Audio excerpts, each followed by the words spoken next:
కోల్కతాలో junior doctor దుర్ఘటన ఇంకా అందరి మధ్యలో మెదులుతూనే ఉంది. అలాంటి ఘటనే ఒడిశాలోని కళింగ వర్సిటీలో చోటు చేసుకుంది. అయితే ఇక్కడ గ్యాంగ్ రేప్ లాంటి ఇష్యూ జరగకపోయినా ఓ మృగాడి వేధింపులు తాళలేక ఆత్మహత్య చేసుకుంది యువతి. దేశంలో ఇలాంటి కేసులు ప్రతిరోజు చూస్తున్నా ఇది మాత్రం రెండు దేశాల మధ్య దౌత్య సంబంధాలను అగాధంలోకి నెట్టే వరకు వెళ్ళింది. ఒడిశాలో ఇంతకీ ఏం జరుగుతోంది? అమ్మాయి మృతి దౌత్యవేత్తలు ఇంటర్ఫియర్ అయ్యేంత వరకు ఎలా వెళ్ళింది?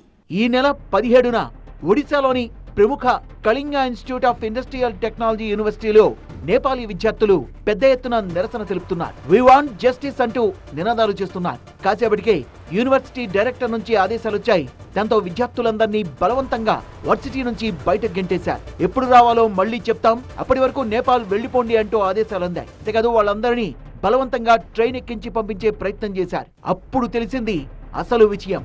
అంతకు ముందు రోజే యూనివర్సిటీ హాస్టల్లో ఓ నేపాల్ యువతి మరణించింది అని. ఎక్కడో నేపాల్ నుంచి వచ్చి ఇక్కడ బీటెక్ చదువుకుంటున్న యువతిని ఓ పోకిరి ఏడిపించడం, ఆ తర్వాత ఆ యువతి చనిపోవడం జరిగింది. అయితే ఆమె మృతిపై అనుమానాలున్నాయంటూ నేపాలీ స్టూడెంట్స్ నిరసనలకు దిగారు. దీన్ని కంట్రోల్ చేయడానికి వర్సిటీ యాజమాన్యం వారిని నేపాల్ పంపించే ప్రయత్నం చేసింది. వాళ్ళు మీడియాతో మాట్లాడుతూ అసలు విషయాన్ని బయటపెట్టారు. నేపాల్ కు చెందిన ప్రకృతి లంసాలనే ఇంజనీరింగ్ 3వ సంవత్సరం చదువుతోన్న విద్యార్థినిపై అద్విక్ శ్రీవాత్సవ అనే తోటి విద్యార్థి కన్నేశాడు. ఆమెను పదే పదే శారీరకంగా మానసికంగా వేధించాడు. ఆ వేధింపులు తాళలేక ఆత్మహత్యకు పాల్పడింది ప్రకృతి. హాస్టల్ గదిలో ఉరివేసుకుని ఆత్మహత్యకు పాల్పడడంతో కేఐఐటీలో నిరసనలు వెల్లువెత్తాయి. ఆందోళన చేస్తున్న విద్యార్థులపై యూనివర్సిటీ యాజమాన్యం దురుసుగా ప్రవర్తించింది. సెక్యూరిటీ సిబ్బంది విద్యార్థులపై దాడికి దిగారు. అంతేకాదు నేపాల్ విద్యార్థుల్ని దారుణంగా అవమానించి వర్సిటీ నుంచి బలవంతంగా పంపించేశారు. ఈ గొడవ కారణంగా యూనివర్సిటీ నుంచి 800 మంది నేపాల్ విద్యార్థులు బయటకు వచ్చేశారు. తమ విద్యార్థుల్ని దారుణంగా అవమానించారని వార్తలు రావడంతో నేపాల్లోనూ నిరసనలు చెలరేగాయి. నేపాల్ ప్రధాని కోలీ కూడా పార్లమెంట్లో ఈ వ్యవహారాన్ని ప్రస్తావించడంతో వివాదం మరింత రాజుకుంది. నేపాలీ విద్యార్థుల్ని యూనివర్సిటీ యాజమాన్యం ఘోరంగా అవమానించడంపై నేపాల్ ప్రభుత్వం మండిపడింది. తమ వర్సిటీలో మొత్తం 40,000 మంది విద్యార్థులున్నారని, వాళ్ళు కట్టే ఫీజు నేపాల్ బడ్జెట్ తో సమానమన్న యాజమాన్యం వ్యాఖ్యలు మరింత దుమారం రేపాయి. మరోవైపు తనపై వేధింపులపై ప్రకృతి లంసాల్ పదే పదే యూనివర్సిటీ యాజమాన్యం దృష్టికి తీసుకొచ్చినప్పటికీ ఎవ్వరూ పట్టించుకోలేదని నేపాల్ విద్యార్థులు ఆరోపిస్తున్నారు. ఈ ఘటనలో నిందితుడు అద్విక్ ను పోలీసులు ఇప్పటికే అరెస్ట్ చేశారు. విద్యార్థులపై దురుసుగా ప్రవర్తించిన 5 యూనివర్సిటీ సిబ్బందిని కూడా పోలీసులు అరెస్ట్ చేశారు. వారిలో varsity director general Shivananda Mishra, admin director Pratap Kumar Chamupati, hostels director Sudhir Kumar Nath, 2 security గార్డులు ఉన్నారు.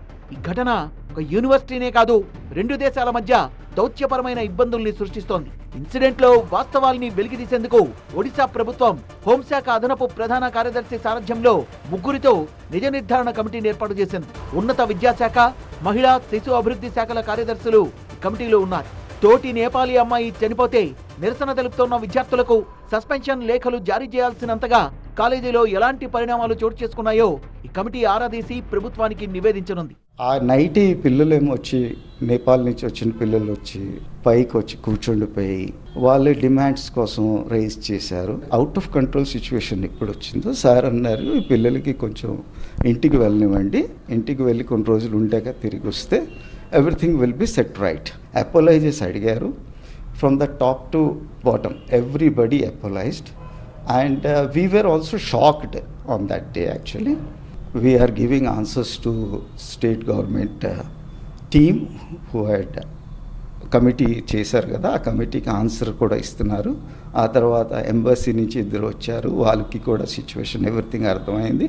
నేపాల్ విద్యార్థుల్ని కలిసి విషయం తెలుసుకొని నివేదించాలని ఢిల్లీలోని తమ రాయబార కార్యాలయం నుంచి 2 అధికారుల్ని ఒడిశాకు పంపింది నేపాల్ ప్రభుత్వం.